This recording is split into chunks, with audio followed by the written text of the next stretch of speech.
Halo semuanya, bertemu kembali dengan saya Muhammad Dimas Setiawan di channel Belajar with Dimas. Pada video kali ini saya akan menjelaskan penjelasan sederhana tentang time complexity dan Big O notation. Setiap programmer yang baik akan menggunakan cara yang paling efektif dan efisien dalam menyelesaikan suatu permasalahan. Dan untuk bisa melakukan hal tersebut, kita harus meminimalisir kompleksitas dari algoritma yang kita gunakan. Kompleksitas suatu algoritma dibagi menjadi dua, yaitu time complexity dan space complexity.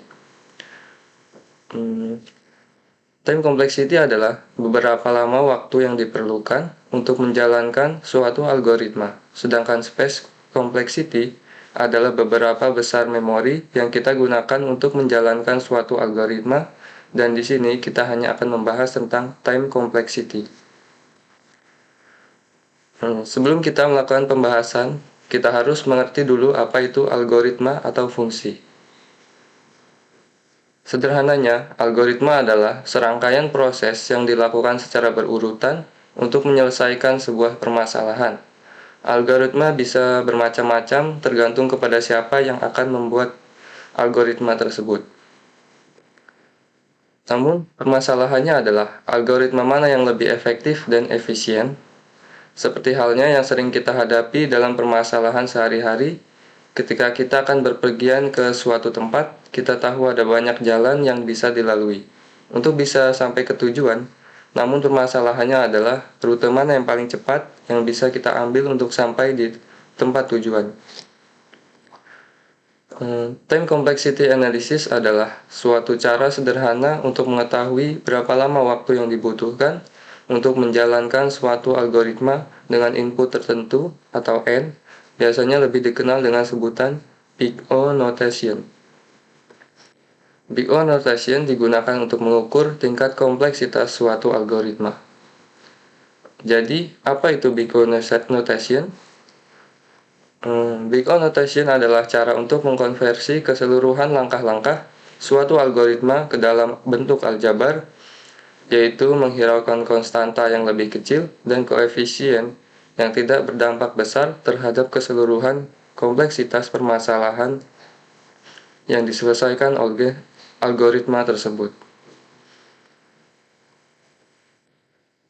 Sederhananya, semua contoh mengatakan kita hanya akan melihat faktor yang memiliki dampak paling besar terhadap nilai yang dihasilkan oleh algoritma tersebut. Terdapat beberapa macam time complexity, diantaranya yaitu O1 atau constant time.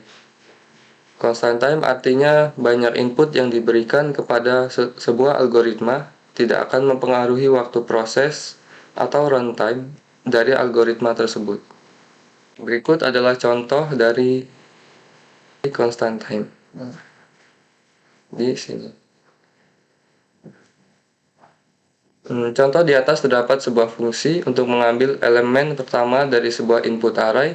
Kita bisa melihat bahwa berapapun jumlah array yang diberikan kepada fungsi tersebut, dia akan selalu melakukan satu hal, yaitu mengambil elemen pertama.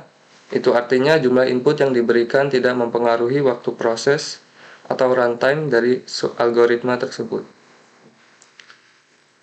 Selanjutnya yang kedua itu ada O log n, logarithmic time.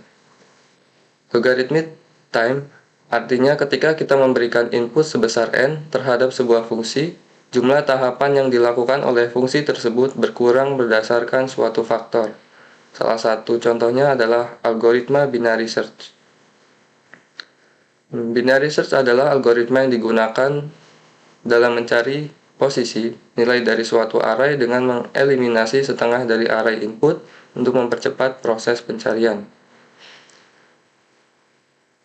Dan yang ketiga yaitu ON atau linear time. Apa itu linear time? Linear time adalah ketika runtime dari fungsi kita berbanding lurus dengan jumlah input yang diberikan. Berikut adalah contoh dari linear time. Bisa teman-teman lihat di sini. Oke, kita bisa melihat bahwa semakin banyak jumlah input yang diberikan, maka waktu proses atau runtime dari fungsi tersebut akan semakin besar. Dan selanjutnya yaitu ada ON pangkat 2 atau quadratic time. Quadratic time adalah ketika runtime dari fungsi kita sebesar n pangkat 2, di mana n adalah jumlah input dari fungsi tersebut. Hal tersebut bisa terjadi karena kita menjalankan fungsi linear di dalam fungsi linear, atau n kali n. Selanjutnya yaitu ada O2 pangkat n, atau exponential time.